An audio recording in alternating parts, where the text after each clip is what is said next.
Dis-nous, quand cela arrivera-t-il et quel sera le signe de ton avènement et de la fin du monde?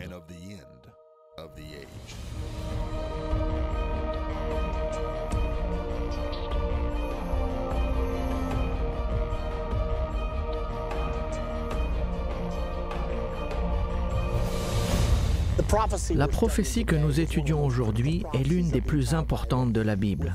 Sans une bonne compréhension de cette prophétie, il est impossible de saisir l'envergure des prophéties que Dieu nous a données. Cette prophétie s'appelle la Renaissance du Saint-Empire romain. Elle s'est accomplie le 3 novembre 2009. Et il s'agit de l'une des 5 plus importantes prophéties qui s'est accomplie durant ces 2000 dernières années, depuis la crucifixion et la résurrection de Jésus-Christ. Une raison pour laquelle cette prophétie est si importante, c'est que l'Antichrist et le faux prophète sortiront tous les deux de cette renaissance du Saint-Empire romain. Donc, si nous possédons une connaissance du Saint-Empire romain, nous pouvons savoir ce qui se passe réellement dans notre monde aujourd'hui.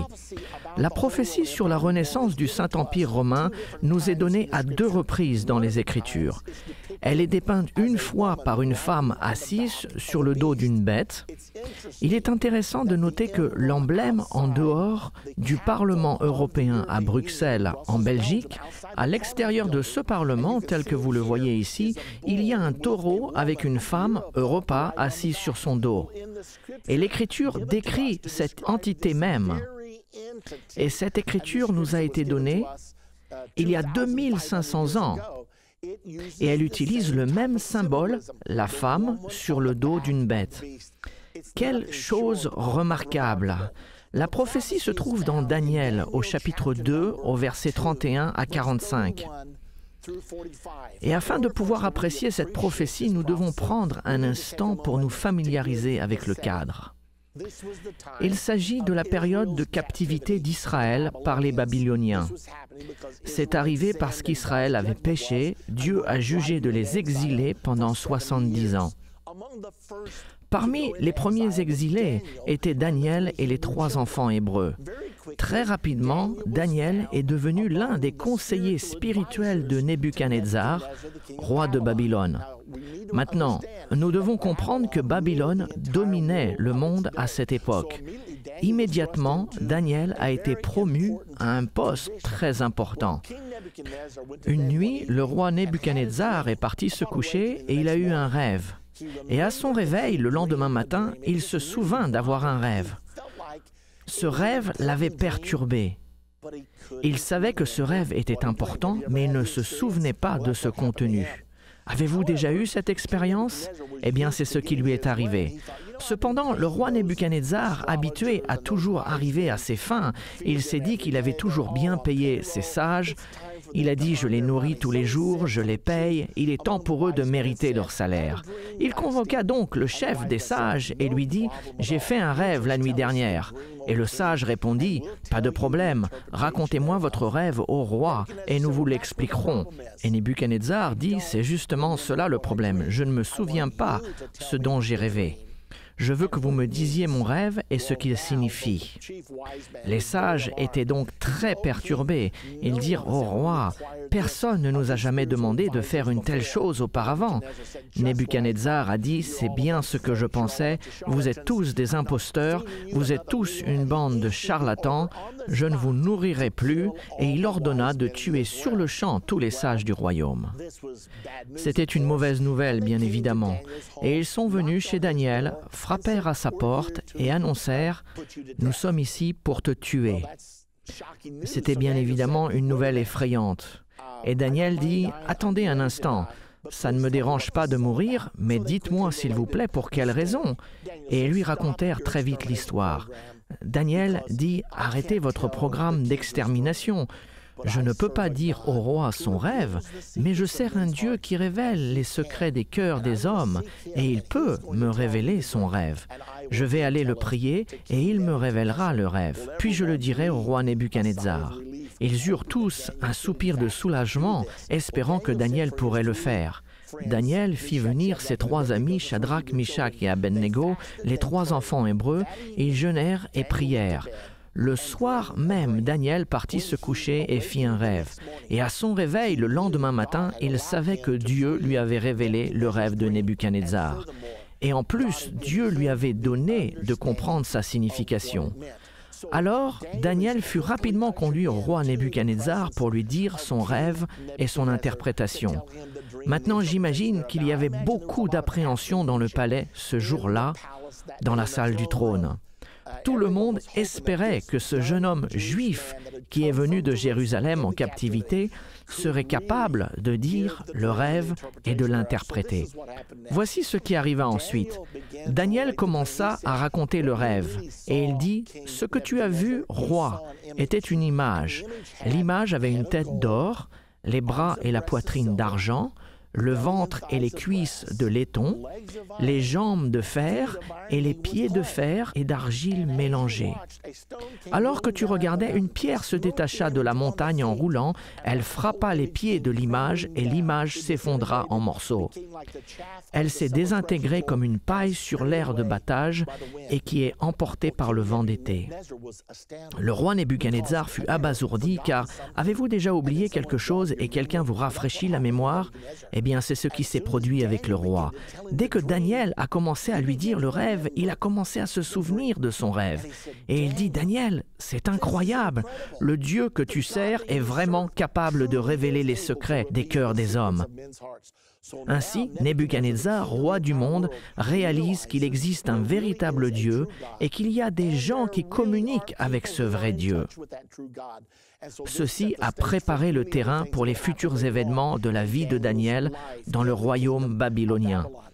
Daniel commença à expliquer le rêve à Nebuchadnezzar en décrivant les détails. Voici ce qu'il dit. Tout d'abord, la tête d'or, les bras et la poitrine d'argent, le ventre et les cuisses de laiton, les jambes de fer et les pieds de fer mélangés avec de l'argile, tous symbolisent des empires. Et il ne s'agit pas de n'importe quel empire, ce sont des empires commençant à partir de maintenant jusqu'à l'arrivée de Dieu pour établir son royaume sur terre. Ce sont des empires qui gouverneront le monde entier. Il y aura beaucoup d'empires qui passeront, mais seulement 5 domineront le monde. Et c'est la raison pour laquelle il y a 5 segments ou parties dans cette image. Et le verset 39 de Daniel 2 nous l'indique. Écoutez ceci. Après toi, Nebuchadnezzar, il s'élèvera un autre royaume moindre que le tien, puis un 3e royaume qui sera d'airain. Et voici la phrase saillante, et qui dominera sur toute la terre. Voilà la phrase qualifiante. Pour faire partie de cette prophétie, les royaumes doivent dominer sur toute la terre. Daniel continue donc à expliquer et dit « Ô toi, Nebuchadnezzar, et ton royaume babylonien, vous êtes la tête d'or et le monde entier compte sur vous pour la direction. Mais cela ne continuera pas toujours, car après vous surgira un autre royaume. Nous savons comment cela s'est passé. C'était pendant le temps du petit-fils de Nebuchadnezzar, Belshazar. Belshazar donna un grand festin.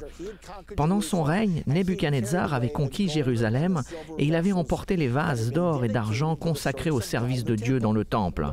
Mais par respect pour Daniel et son Dieu, Nebuchadnezzar n'avait rien fait avec ces vases. Il les avait simplement entreposés et les avait laissés.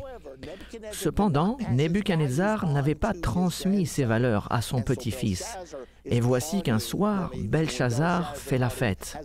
Et quand Belshazar faisait la fête, en tant que roi du monde, ses soirées étaient grandioses et surprenantes. Donc Belshazar faisait la fête, Mais il en avait pris l'habitude. L'alcool était là, les drogues étaient là, mais la soirée devenait lassante. Et Belchazzar pensa, « Il faut que je trouve quelque chose de plus pour cette fête. » Et il pensa, « Que puis-je faire ?» Et il se souvint que ces vases d'or et d'argent qui n'avaient jamais été touchés, ils étaient interdits. Il décida donc de repousser les limites et donna l'ordre, « Apportez ces vases, nous allons nous en servir pour faire la fête ce soir. » C'est donc ce qu'ils ont fait. Sans aucun doute, ils ont réservé le plus beau gobelet d'or pour Belchazzar et ils l'ont rempli à ras-bord avec le meilleur vin. Et la Bible dit que lorsqu'il posa le gobelet sur ses lèvres, un bruit se fit entendre vers sa droite. Et quand il se retourna pour regarder, il vit le doigt d'une main d'homme inscrire un message sur la chaux de la muraille. Laissez-moi vous dire que cela arrêtera net n'importe quelle grande fête. Immédiatement, les gens ont vu cela et ont commencé à s'enfuir. La Bible nous dit de Belchazzar que ses genoux se heurtèrent l'un contre l'autre. Il ordonna d'arrêter la musique et dit « Amenez-moi quelqu'un qui peut m'expliquer tout ceci. » Eh bien, personne n'était capable de le faire. C'était écrit dans une langue inconnue que Belchazzar ne pouvait lire. Puis ils commencèrent à faire un appel. « Y a-t-il quelqu'un qui peut nous l'expliquer ?» Quelqu'un s'avança et dit « Ô roi, je me souviens du temps de ton grand-père Nebuchadnezzar. Il avait fait un rêve que personne ne pouvait interpréter. Mais il y avait cet homme dans le royaume. Son nom était Daniel et il était hébreu. Et il a dit à ton grand-père son rêve et sa signification. Je pense qu'il pourrait nous aider. » Immédiatement, Daniel fut convoqué. À son arrivée, Daniel s'est présenté devant Belchazzar. Et là, il donna l'interprétation à Belchazzar. Il dit tout d'abord, ça signifie compter, compter, peser et diviser. C'est cela qui était écrit. Voici ce que cela veut dire. Tu as été pesé dans la balance et tu as été trouvé léger. Cette nuit, ton royaume sera divisé et donné aux Médès et aux Perses. Et c'est exactement ce qui s'est passé. C'est arrivé en l'an 539 avant Jésus-Christ. Cette même nuit, les Médès et les Perses envahissaient Babylone, et ils ont renversé le royaume de Babylone cette nuit-là, et entre l'an 539 et l'an 331 avant Jésus-Christ, les Médès et les Perses régnèrent sur le monde entier. La prophétie continue à dire qu'il y a un autre segment. Récapitulons donc. Une tête d'or, Babylone, des bras et une poitrine d'argent, les Médès et les Perses. Maintenant, examinons le ventre et les cuisses de laiton. Alexandre le Grand a semé la panique dans la région en l'an 331 avant Jésus-Christ. Il a conquis l'empire perse et Médès. Alexandre le Grand avait conquis le monde entier en son temps alors qu'il n'avait que 30 ans. Pouvez-vous imaginer cela? Et quand il a finalement conquis le dernier bastion de résistance, l'histoire nous dit qu'il s'est assis pour pleurer, car il n'y avait plus de terre à conquérir, car il aimait la guerre par-dessus tout. Ainsi commença le royaume des Grecs, et la Grèce a dominé le monde pendant les 2 siècles suivants, entre l'an 331 et jusqu'à environ l'an 197 avant Jésus-Christ. Ce fut vers l'an 197 avant Jésus-Christ que les Romains ont vaincu les Grecs et commencèrent à régner. En ce qui concerne tous ces empires du monde prophétisés, les Romains étaient symbolisés par les jambes de fer. L'empire romain était le plus fort et a duré le plus longtemps. Entre l'an 197 avant Jésus-Christ et aux environs de l'an 284 après Jésus-Christ, les Romains ont dominé sur le monde entier. C'étaient les Romains qui gouvernaient le monde pendant la période de Jésus-Christ. C'est la raison pour laquelle il y avait des soldats romains à la crucifixion de Jésus. Ils étaient les forces occupantes, là pour renforcer la volonté du gouvernement romain sur le peuple israélien. C'était la raison pour laquelle les gens se sont approchés de Jésus pour lui dire « Devons-nous payer les taxes romaines ?» Évidemment, ils savaient que c'était un piège et que s'il disait non, les Romains viendraient pour l'arrêter et l'enfermer pour rébellion contre l'Empire. Alors Jésus a tout simplement dit « Apportez-moi un denier ». Et ils l'ont fait.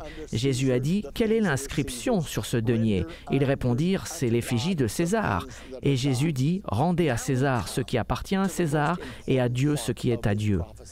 Maintenant, nous arrivons à la partie la plus importante de cette prophétie. Remarquez que lorsque vous regardez chaque segment de l'image, à chaque fois, il y a un changement de métal. De l'or à l'argent, du laiton au fer, jusqu'à ce que vous arriviez au dernier segment. Vous voyez des jambes de fer, puis des pieds de fer mélangés avec de l'argile. Ceci est très important, car cette fois-ci, il n'y a pas un changement total. Ceci nous aide vraiment à comprendre comment sera ce dernier empire. Parce que le dernier empire ne sera pas l'Empire romain, mais il s'apparentera à l'Empire romain. L'élément romain est gardé quand nous allons de l'an 300 jusqu'à l'an 800, car c'est en l'an 800 que le Saint-Empire romain est né. L'Empire romain et le Saint-Empire romain ne sont pas exactement les mêmes. L'Empire romain était totalement séculaire, mais le Saint-Empire romain, comme son nom l'indique, doit être une union, une alliance entre l'Église et l'État, entre la politique et la religion. Le Saint-Empire romain vit le jour en l'an 800, lorsque le pape Léon III a couronné Charlemagne, annonçant qu'il était maintenant l'empire du, écoutez bien, du Saint-Empire romain. Donc, lorsque la Bible dépeint les pieds de fer mélangés avec de l'argile, le fer est l'élément romain et l'argile est l'élément religieux. Ils se sont réunis et cela s'est passé le 25 décembre de l'an 800, lorsque le pape Léon III posa la couronne sur la tête de Charlemagne. À partir de cet instant, le Saint-Empire romain domina sur la plupart du monde pendant 1000 ans. Et les dirigeants qui gouvernaient le Saint-Empire romain ont toujours eu une cohabitation. Le dirigeant politique venait toujours d'Europe et le dirigeant spirituel était à chaque fois originaire d'Italie. C'était une cohabitation d'un dirigeant politique et d'un dirigeant spirituel. Et naturellement, le dirigeant spirituel a toujours été le pape de l'Église catholique romaine du Vatican. Il s'agit donc d'une description du Saint-Empire romain. Avez-vous remarqué que le fer est maintenant transféré de l'Empire romain au Saint-Empire romain? Et cet empire a duré pendant les 1000 années suivantes. Maintenant, dans la prophétie du chapitre 2 de Daniel, il est dit que cette pierre se détacha de la montagne et roule vers les pieds de l'image pour les frapper. Voici une idée cruciale, car elle nous est dit que la pierre qui se détache de la montagne représente l'arrivée du royaume de Dieu. Et il va venir pour détruire tous les gouvernements des hommes. Plusieurs passages de l'Écriture nous enseignent que l'humanité sera autorisée à se gouverner jusqu'à l'arrivée du royaume de Dieu. Lorsque l'humanité aura eu assez de temps pour apprendre qu'elle n'est pas capable de se gouverner par elle-même, la Bible nous dit que Dieu viendra, détruira les gouvernements des hommes et établira son royaume qui ne passera point et qui ne sera jamais détruit. C'est ce qui est décrit ici par la pierre se détachant de la montagne. Elle frappe l'image. Où? Elle frappe l'image à ses pieds. Les pieds étaient de fer mélangé avec de l'argile. Le fer mélangé avec de l'argile symbolise le Saint-Empire romain. Ceci nous indique que le Saint-Empire romain doit être au pouvoir quand le Messie viendra pour anéantir les trônes des hommes et établir son royaume. Ceci nous enseigne que Jésus reviendra sur terre pendant l'existence du Saint-Empire romain. Cependant, beaucoup de gens disent que le Saint-Empire romain a cessé d'exister en 1806, avec le dernier empire en ruine, le dernier élément du Saint-Empire romain. Mais ceci n'est pas exact. Vous et moi, nous avons observé la renaissance du Saint-Empire romain au cours des 50 dernières années. Et la plupart des gens ne savaient même pas ce qu'ils voyaient. Mais nous allons le comprendre dans la suite de cette leçon. Remarquez ce qui est dit dans le verset 44 au chapitre 2 de Daniel. Il est dit, après avoir parlé des pieds et des orteils de l'image, « Dans le temps de ces rois, le Dieu des cieux suscitera un royaume qui ne sera jamais détruit. » Dans le temps de quel roi? Il nous l'est dit au verset 44. Il parle du temps des rois symbolisés par les 10 orteils. Les 10 orteils sont la toute dernière partie de cette structure de gouvernement mondial. À partir de l'an 600 avant Jésus-Christ, jusqu'à la seconde venue de Jésus-Christ sur cette terre pour établir son royaume. Il est enseigné que les 10 rois formeront une coalition et supporteront l'Antichrist à la fin des temps, au moment où Jésus-Christ reviendra sur terre. Maintenant, la grande question est: est-ce une simple affirmation de ma part ou existe-t-il une vérité biblique qui, en fait, serait l'interprétation de cette prophétie? Allons dans un autre endroit de l'Écriture pour trouver la preuve absolue que ceci est vrai. Dans Apocalypse 17, au verset 12, se trouve une autre prophétie sur la deuxième venue de Jésus-Christ. Seulement là, elle montre l'alliance des 10 rois qui soutiendra l'Antichrist avec 10 cornes au lieu de 10 orteils. Les 10 orteils de Daniel 2 au verset 44 ont la même signification que les 10 cornes. Cela symbolise la dernière union des 10 nations qui consacrera son soutien à la personne qui dirigera le gouvernement mondial des derniers jours, juste avant la deuxième venue de Jésus-Christ. Cette personne est évidemment l'Antichrist. Lisons ce passage dans Apocalypse 17. « Les 10 cornes que tu as vues sont 10 rois, qui n'ont pas encore reçu de royaume, mais qui reçoivent autorité comme rois pendant 1 heure avec la bête. » La bête ici est le gouvernement mondial de la fin des temps et l'Antichrist, ce dirigeant mondial qui dirigera le gouvernement mondial de la fin des temps. Et ces dirigeants recevront le pouvoir comme roi pendant 1 heure avec l'Antichrist. S'agit-il littéralement de 60 minutes quand il indique 1 heure? Bien sûr que non, c'est au sens figuré. Il dit que pendant une fraction de temps, ces rois recevront le pouvoir qui sera de courte durée. Ceux-ci posséderont le même esprit et soumettront leur pouvoir et leur force à la bête. Nous pouvons déjà voir de quoi il s'agit quand on dit le même esprit. De nos jours, nous entendons beaucoup parler de la communauté mondiale. On dit l'Iran doit faire ceci ou quelqu'un d'autre doit faire cela, car il existe maintenant un esprit commun. Et c'est ainsi que cela va se passer. Sauf que cela va devenir de plus en plus prononcé au fur et à mesure que nous nous approchons de son avènement. Ils auront donc un esprit commun et ils donneront volontairement leur pouvoir et leur force au dictateur mondial de la fin des temps que nous connaissons comme l'Antichrist. Cependant, il continue en disant dans le verset 14 du chapitre 17 de l'Apocalypse, et il est dit que ces rois feront la guerre avec l'agneau. Maintenant, qui est l'agneau? Nous connaissons tous la réponse. Jésus-Christ est l'agneau qui ôte les péchés du monde.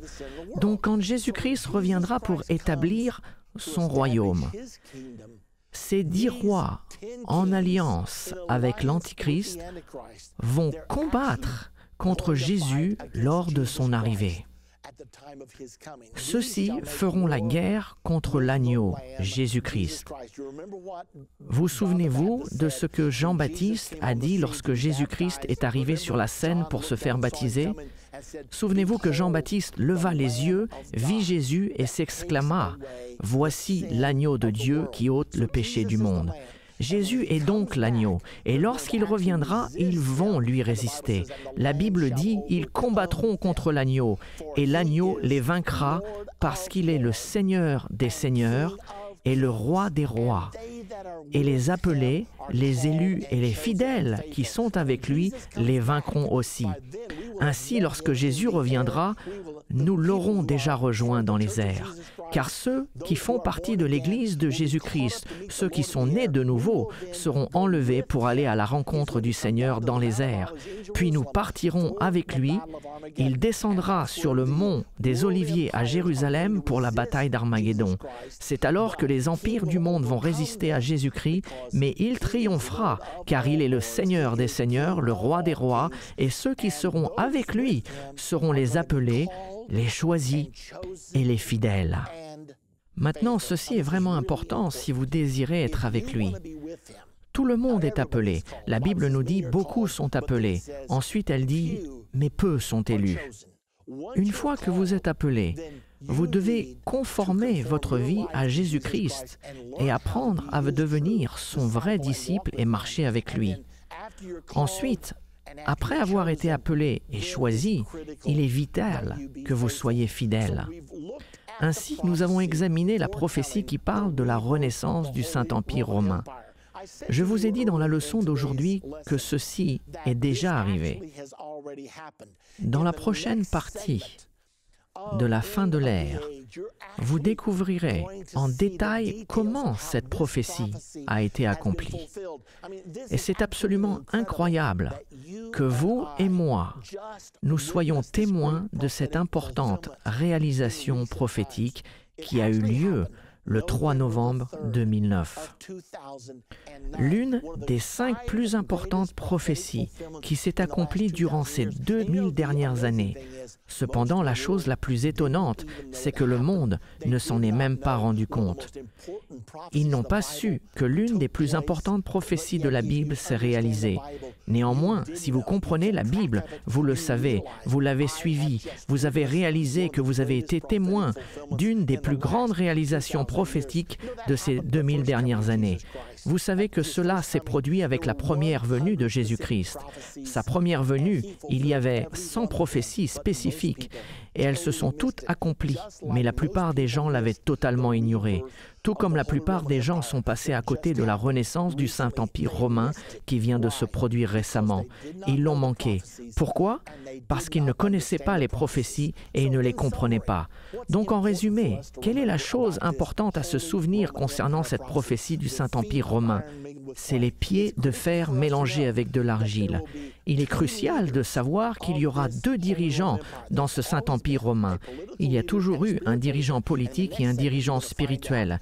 Et dans la prochaine partie, vous découvrirez qu'il y aura de nouveau un dirigeant spirituel et un dirigeant politique. Seulement, selon la prophétie, le dirigeant politique sera l'Antichrist et le dirigeant spirituel sera le faux prophète.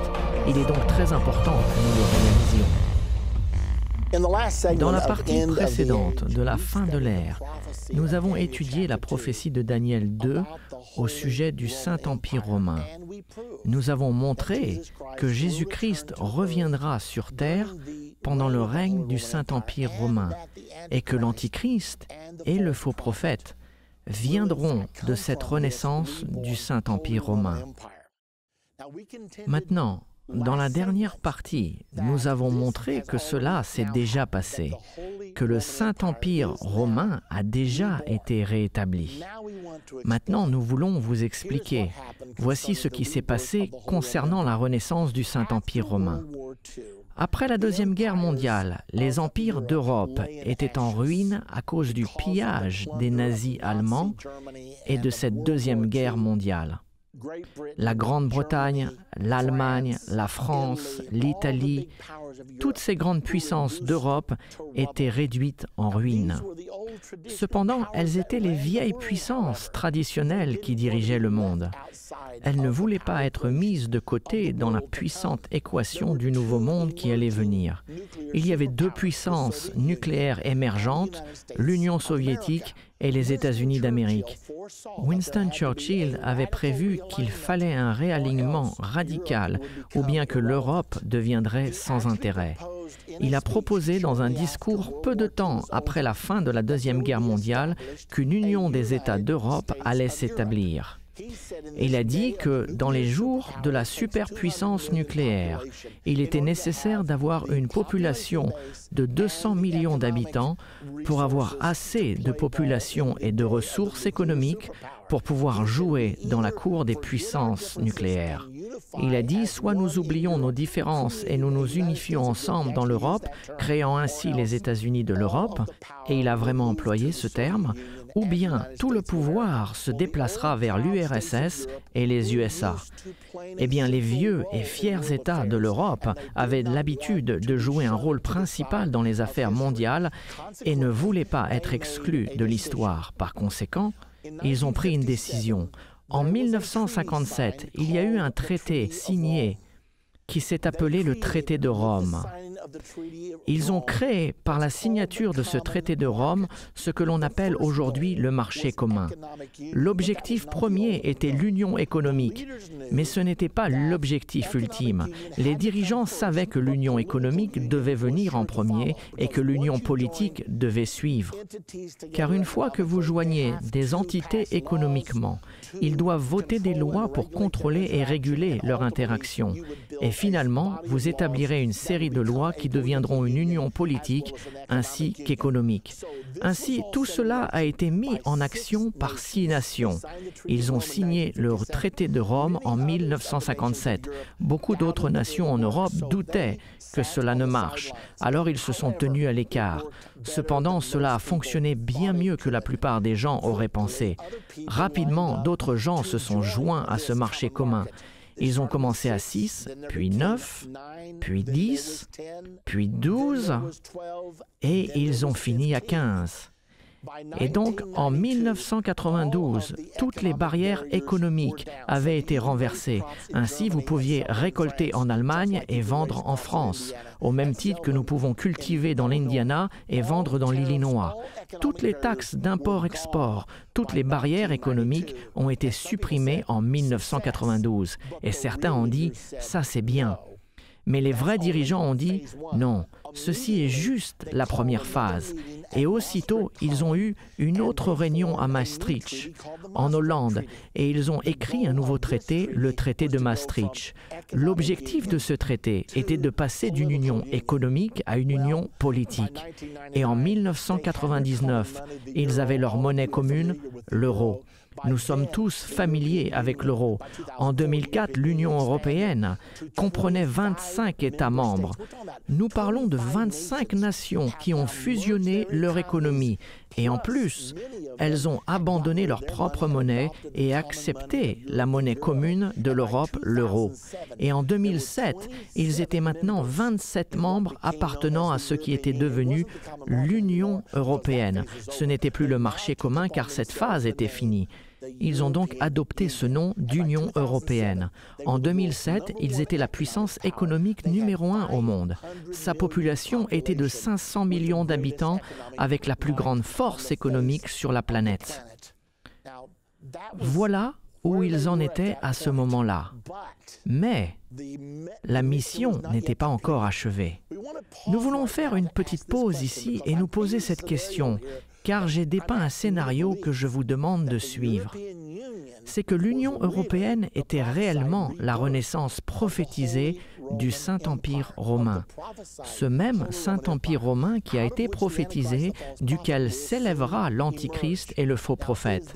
Maintenant, est-ce que cela est vraiment vrai? Ou bien est-ce que je lis tout simplement quelque chose qui n'est pas là? Eh bien, ils ont décidé qu'ils commenceraient à imprimer leur monnaie. La première monnaie a été fabriquée en 1987, une pièce appelée l'écu, l'unité monétaire européenne. Et quand ils ont décidé d'imprimer la première monnaie en tant qu'Union européenne, ils ont cherché quel personnage à imprimer qui représenterait ce qu'ils étaient en train de faire. Pouvez-vous deviner quel personnage ils ont choisi pour symboliser ce qui était en train de naître? Voici une copie de la pièce de monnaie. Vous pouvez le voir par vous-même. Ils ont mis la photo de Charlemagne. Souvenez-vous, il était le premier empereur du Saint-Empire romain.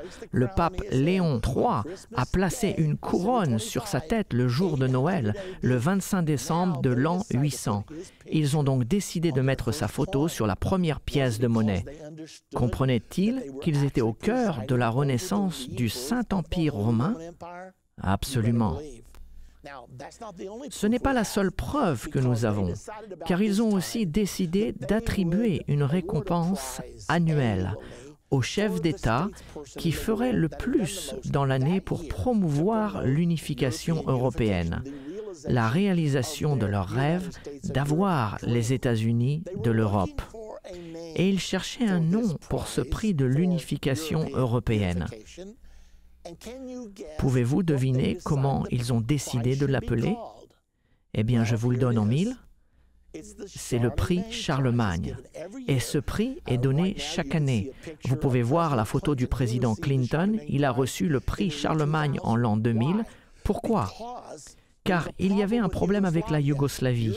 L'Europe avait besoin de la Yougoslavie en tant qu'élément de ses États-Unis d'Europe, un élément de son Union européenne.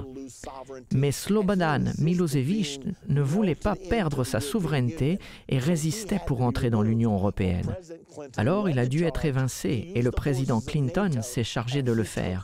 Il s'est servi des forces de l'OTAN pour renverser Slobodan Milošević et il a fini devant la justice de la Cour mondiale de la Haye.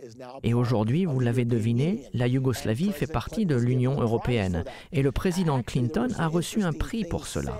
En fait, il y a des choses intéressantes qui ont été dites à cette cérémonie du prix Charlemagne donné en honneur à Clinton. D'autre part, il est allé à Aachen, en Allemagne, où le prix est attribué. Et c'est la ville natale de Charlemagne. Il y a toujours à Aachen la cathédrale qu'il a construite en l'an 800.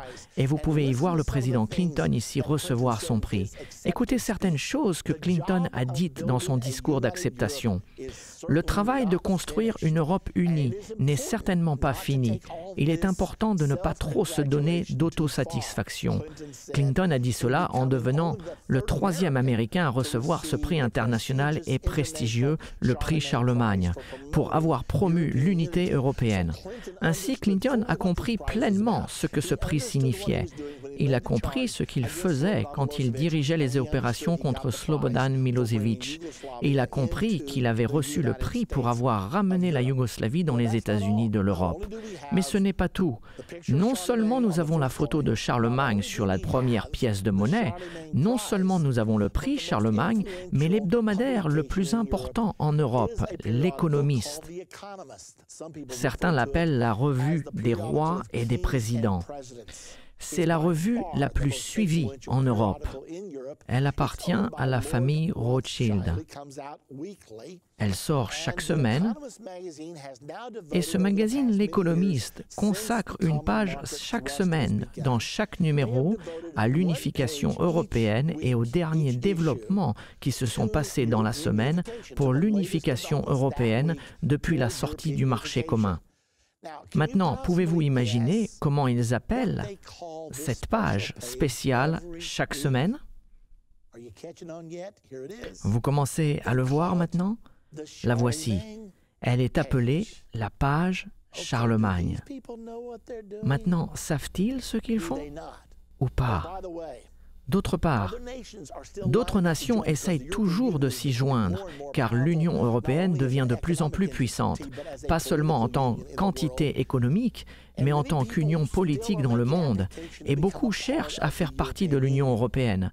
Cependant, lorsqu'ils présentent leurs demandes, il y a un bâtiment spécial pour cela à Bruxelles, qui est le siège social de l'Union européenne. Et à Bruxelles, en Belgique, il y a un bâtiment spécial où ils doivent faire leurs demandes et où ils conduisent leur investigation pointilleuse pour chacun d'entre eux pour devenir membre de l'Union européenne. Et y a-t-il une chance pour que vous soyez capable de deviner comment ils appellent ce bâtiment où ils doivent aller pour faire une demande pour devenir membre de l'Union européenne? Si vous avez deviné le bâtiment Charlemagne, eh bien vous avez raison. Ainsi, la question est, est-ce que ces gens savent ce qu'ils font? Charlemagne sur leur monnaie? Le prix Charlemagne? La page Charlemagne dans le magazine de L'Économiste? Et le bâtiment Charlemagne? Je pense qu'ils savent ce qu'ils font. Je pense qu'ils savent qu'ils sont au cœur de la Renaissance du Saint-Empire romain. Il y a encore une chose que vous devez voir, car vous ne pouvez pas avoir une nation sans avoir un drapeau. Et ils en ont un. Voici leur drapeau. Si vous le regardez, dans la partie supérieure, vous voyez un drapeau bleu avec 12 étoiles dorées superposées sur le drapeau. Et tout de suite, on se dit, qu'est-ce que cela signifie? Pourquoi ont-ils 12 étoiles?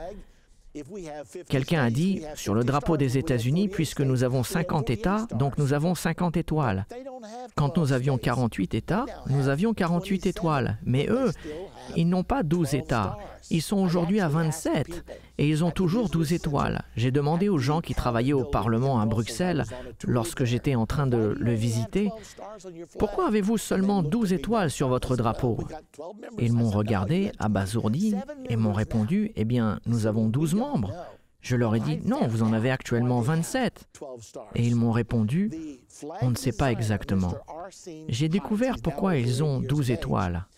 Le créateur du drapeau, M. Arsfinn Heitz, qui a aujourd'hui plus de 80 ans, a créé ce drapeau et il a écrit un article expliquant pourquoi il avait dessiné ce drapeau ainsi. Il l'avait fait parce qu'il croyait que le Saint-Empire romain devait avoir son élément saint au-dessus. En tant que catholique dévoué, il croyait que la femme décrite dans Apocalypse 12 au verset 1 et 2, il y avait une femme qui donne naissance à un enfant avec 12 étoiles autour de sa tête. Il croyait que cela était la Vierge Marie dans Apocalypse 12. Et donc qu'il devait prendre ces 12 étoiles de sa tête et les mettre sur le drapeau, ce qui envoie un signal à ceux qui comprennent ces choses que l'Europe est sous la bannière de Marie. L'Église catholique est bel et bien vivante et fait partie du Saint-Empire romain. Vous regardez donc maintenant une image de la Vierge Marie avec 12 étoiles autour de sa tête. Ceci a été pris dans une église à Bruxelles. Et au travers de l'Europe, vous verrez ces 12 étoiles là où vous regardez. Il est intéressant de voir qu'il y a ces 12 étoiles sur toutes les plaques d'immatriculation de tous les pays de l'Union européenne. Ils ont également les 12 étoiles sur l'euro.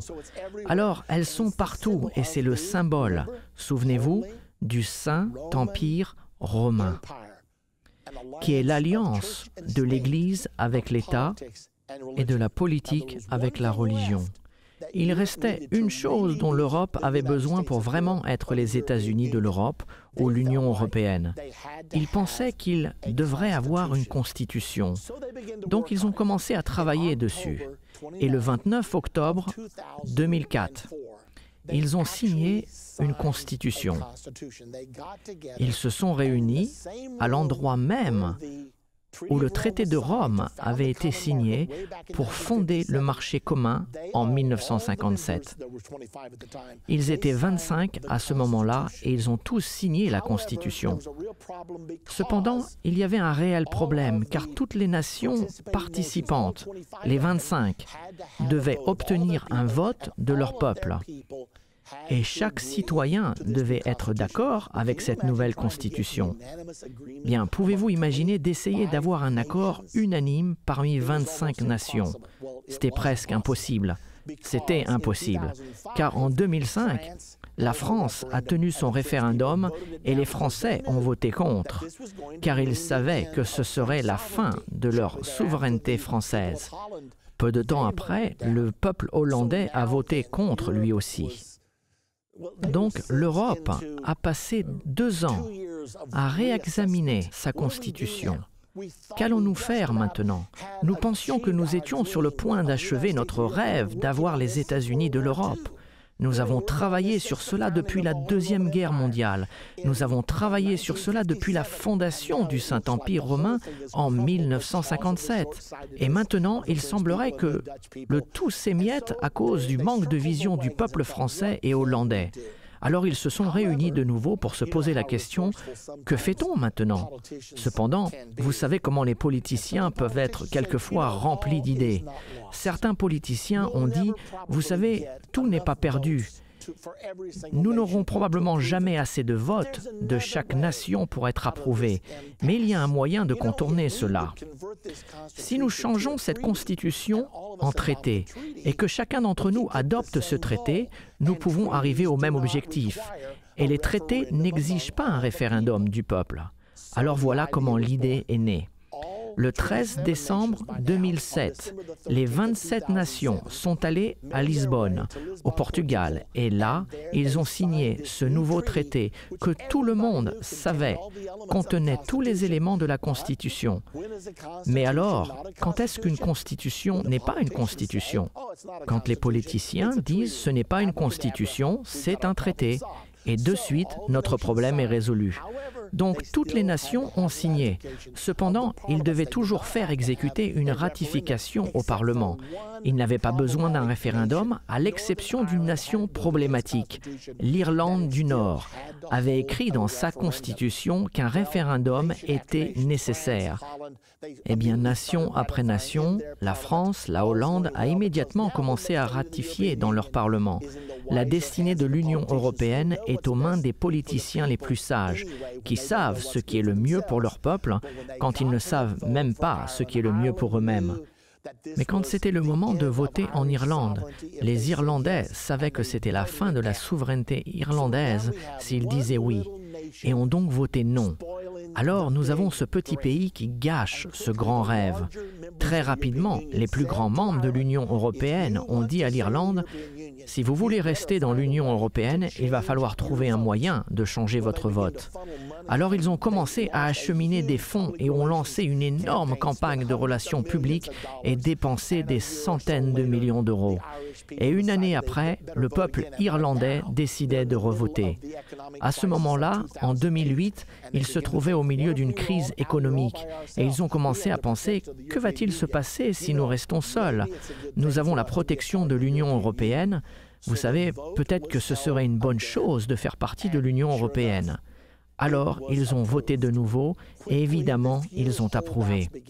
Rapidement, les quelques résistants ont commencé à ratifier ce traité. Puis le 3 novembre 2009, la dernière nation à ratifier était la nation de la République tchèque.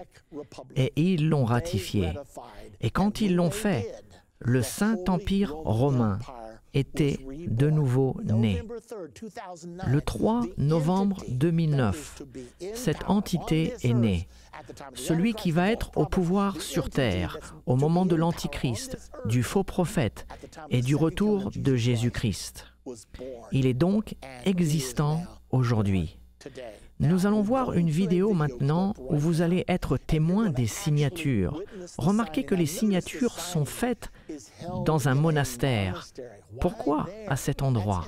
C'est intéressant. Est-ce que cela a quelque chose à faire avec la religion et la politique? Nous voyons ici tous ces dirigeants politiques dans un monastère et vous allez voir chaque chef d'État, l'un après l'autre, apposer leur signature sur le document.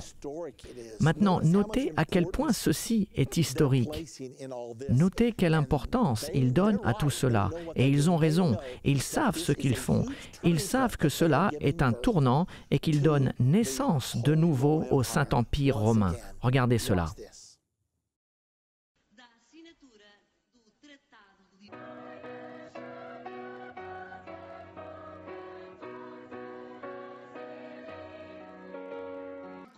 This enlarged European Union. Bundesrepublik Deutschland.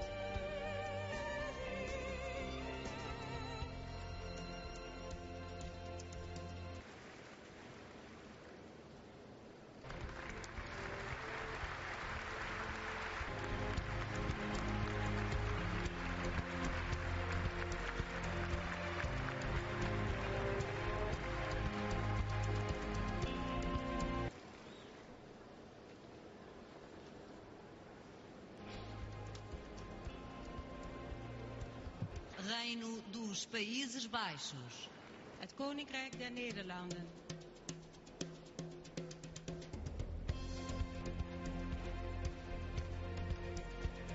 Finally, the United Kingdom of Great Britain and Northern Ireland.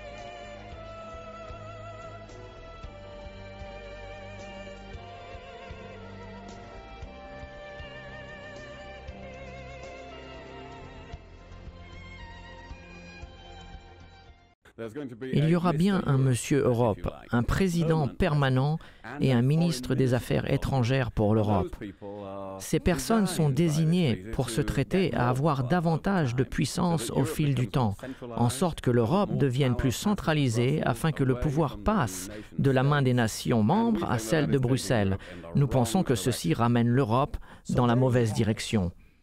Eh bien voilà, vous venez d'être témoin de la signature du traité de la Constitution des États-Unis d'Europe. L'Amérique a sa Constitution, maintenant l'Union européenne a la sienne. Le dernier membre dont nous avons parlé tout à l'heure a ratifié le 3 novembre 2009. Alors ces gens qui pensent que le Saint-Empire romain a cessé d'exister en 1806 vont être surpris, car nous venons d'être témoins au cours des 50 dernières années de la reformation et maintenant de la renaissance du Saint-Empire romain. Maintenant, l'une des choses que le traité de Lisbonne prévoit, c'est qu'une fois la Constitution signée, l'Europe aura son propre président et son propre premier ministre permanent, juste comme les États-Unis d'Amérique ont un président américain et un secrétaire d'État. L'Europe va maintenant avoir les siens. Cela s'est passé quelques semaines après la signature de la Constitution, puisque le 19 novembre 2009, Herman Van Rompuy de Belgique a été choisi comme premier président de l'Union européenne. Et Catherine Ashton de la Grande-Bretagne a été choisie pour être la ministre des Affaires étrangères. Ainsi, nous y sommes. Le moment n'est pas encore arrivé. Tout n'est pas encore exactement en place. Nous ne comprenons pas vraiment d'où va venir l'union des 10 nations, mais nous le verrons très rapidement. Alors, où en sommes-nous et que veut dire tout cela pour vous et moi maintenant ? Ce que cela signifie, c'est que la renaissance prophétisée du Saint-Empire romain est maintenant accomplie. Nous voyons ici dans Apocalypse 17 une autre image du Saint-Empire romain. Mais cette fois-ci, nous avons le système du gouvernement mondial décrit comme une bête ayant 7 têtes et 10 cornes. Toutes ces choses-là ont été expliquées dans nos précédentes leçons de la série La fin de l'ère. Cependant, on voit cette femme, qui est le symbole du Vatican, assise sur le dos de ce système du gouvernement mondial. Ceci sera la puissance de l'Antichrist. Ce sera l'union de la politique et de la religion. Maintenant, beaucoup de personnes se demandent si l'Antichrist pourrait être musulman. Pas selon cette prophétie du Saint-Empire romain. Il est clairement dit que cette union de 10 nations, et souvenez-vous ce que les 10 cornes et les 10 orteils symbolisent, il est dit que l'Antichrist s'élèvera d'au milieu d'elle, qu'il aura une autre corne qui déracinera 3 rois et que cet homme sera l'Antichrist. Cela nous donne la preuve absolue que l'Antichrist viendra du fer et de l'argile mélangés depuis la bête montée par la femme. Rappelez-vous la photo montrant l'extérieur du Parlement à Bruxelles, à l'extérieur du Parlement de l'Union européenne, Europa, sur le dos d'un taureau. Ceci est très similaire avec ce que nous assistons à ce moment. Cela nous montre donc que le 3 novembre 2009, le Saint-Empire romain était de ce fait de nouveau né. Tout juste comme la prophétie de Daniel 2 et comme la prophétie dans Apocalypse 17. La prophétie dit que pendant cette ère, Jésus-Christ reviendra sur terre et que l'Antichrist aura ses 3 ans et demi de règne et que le faux prophète régnera avec lui et que Jésus-Christ viendra. Eh bien, le Saint-Empire romain a été rétabli. Alors ma question est, est-ce que l'Antichrist et le faux prophète sont encore loin ?